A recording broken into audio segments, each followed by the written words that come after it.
નર્મદાની સરકારી વિનયન અને વિજ્ઞાન કોલેજ દેડિયાપાડાની વિદ્યાર્થીની સ્નેહા વસાવાની પેઇન્ટિંગને ભારત સરકારના કોપીરાઇટ કચેરી તરફથી માન્યતા મળી છે।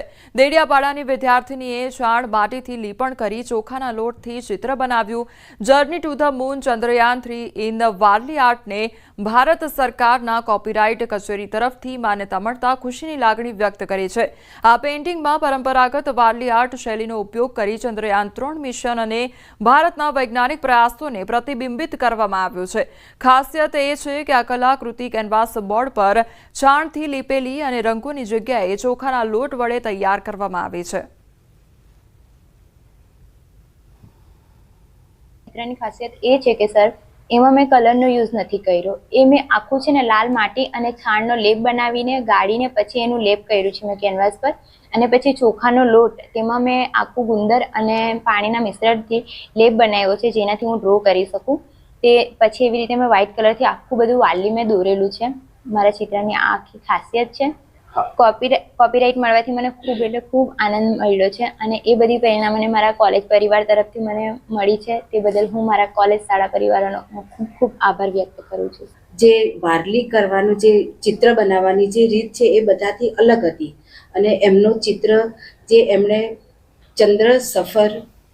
ચંદ્રયાન 3 અંતર્ગત એમણે પોતાનું ચિત્ર બનાવ્યું અને કોલેજમાં લઈને આવ્યા અને અમે જોયું તો અમને એવું લાગ્યું કે આ ચિત્ર શ્રેષ્ઠ છે અને કોપીરાઇટ માટે અમે દિલ્હી સરકારના મંત્રાલય દ્વારા એમને રજીસ્ટ્રેશન કરાવ્યું। જૂનાગઢમાં આલ્ફા ઇન્ટરનેશનલ સ્કૂલની હોસ્ટેલમાં વિદ્યાર્થીને મારવાનો મામલો સામે આવ્યો છે। કલેક્ટર અને જિલ્લા પોલીસ વડાએ પત્રકાર પરિષદ યોજી માહિતી આપી।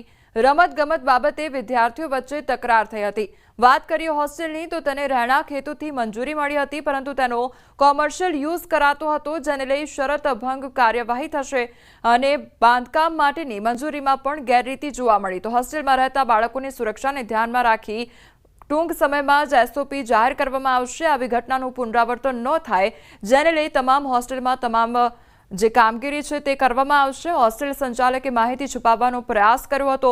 હોસ્ટેલ સંચાલક સામે પોલીસ દ્વારા કાર્યવાહી કરવામાં આવશે। જ્યારે પણ આવી કોઈ ઘટના બની છે તો એમની એક પ્રાઇમરી જવાબદારી છે કે એ સ્થાનિક પોલીસને કે સ્થાનિક જે વહીવટી તંત્ર છે એને જાણ કરે। આમાં એ પણ ધ્યાને આવ્યું છે કે જે ત્યાં જે સંચાલક છે એમને જે વિદ્યાર્થીઓએ એક વિદ્યાર્થીને માર્યો છે તો એના પેરેન્ટ્સને બોલાવ્યા અને એ બાબતે કાર્યવાહી પણ જે ભોગ બનનાર વિદ્યાર્થી છે એના પેરેન્ટ્સને જાણ નથી કરી।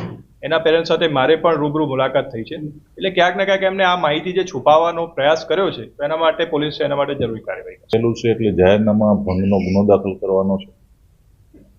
બીજી વસ્તુ હોસ્ટેલના સંચાલક દ્વારા પણ જે સીસીટીવી માટેનું જાહેરનામું છે કે આટલા દિવસ સુધી સીસીટીવી સાચવીને રાખવા તો એનો ભંગ થયો છે તો એ બાબતે પણ જાહેરનામા ભંગનો ગુનો દાખલ કરવામાં આવનાર છે। અને વધુમાં જ્યારે કોઈ પણ આ પ્રકારનો બનાવ બને છે તો એ બનાવની પોલીસને જાણ કરવાની રહે છે તાત્કાલિક।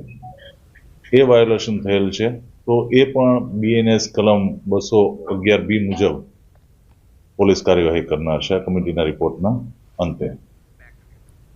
સુરતમાં યુવકે પોલીસ સ્ટેશનમાં ખુરશી પર બનાવી રીલ અને યુવકને રીલ બનાવવી ભારે પડી ગઈ। યુવક કલરકામ માટે પોલીસ સ્ટેશનમાં આવ્યો હતો અને વિડીયો બનાવી મીડિયા પર વાયરલ કર્યો હતો તેમજ વિડીયો પોલીસના ધ્યાને આવતા કાર્યવાહી કરવામાં આવી। ભોલા રાજભર નામના કલરકામ કરતા યુવકની અટકાયત કરી કાર્યવાહી હાથ ધરવામાં આવી છે। વિશ્વ આત્મહત્યા નિવારણ દિવસે અમદાવાદથી ચોંકાવનારા આંકડા સામે આવ્યા। છેલ્લા એક વર્ષમાં શહેરમાં આશરે 577 લોકો આપઘાત કરી ચૂક્યા છે। પોલીસે 1096 હેલ્પલાઇન અને મોડી રાત્રિના પેટ્રોલિંગથી 477 લોકોને આપઘાત કરતા બચાવ્યા છે। જ્યારે વ્યક્તિ કોઈ મુશ્કેલીથી હેરાન પરેશાન હોય છે ત્યારે તેને ફક્ત એક જ રસ્તો દેખાય છે અને તે છે આત્મહત્યા। આ વર્ષની અંદર કુલ 577 લોકોએ આત્મહત્યા કરી છે। આ ઉપરાંત જે અમારી હેલ્પલાઇન છે કે જેમાં આત્મહત્યા માટે જ્યારે કોઈ એવું એમનાથી પ્રેરાઈને એવું પગલું ભરવા જઈ રહ્યા હોય તો 1096 જે હેલ્પલાઇન છે એની અંદર અત્યાર સુધીમાં કુલ 477 કોલ આવી ગયા છે. એટલે આ કોલ ઉપર કામગીરી કરવી ઉપરાંત મારા જે ઝોન વિસ્તાર છે એમાં રિવરફ્રન્ટ ઈસ્ટ પોલીસ સ્ટેશન એક એવું પ્રોન એરિયા છે કે જ્યાં લોકો આત્મહત્યા કરવા માટે આવતા હોય.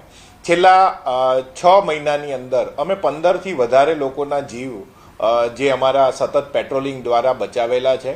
આ બે જાતના આ બે લેવલ ઉપર હું જવાબ આપું તમને. નંબર 1 કે સુસાઇડનો મતલબ એવું કે મારી લાઈફ જેવી છે એવી મારે નથી જોતી, મારે એનો અંત લાવવો છે. અંત લાવવાનો મતલબ એ નથી કે હું મરી જ જાઉં. હાલ સમાચારોમાં બસ આટલું જ. વધુ સમાચાર માટે આપ જોતા રહો ન્યૂઝ 18 ગુજરાતી. નમસ્કાર.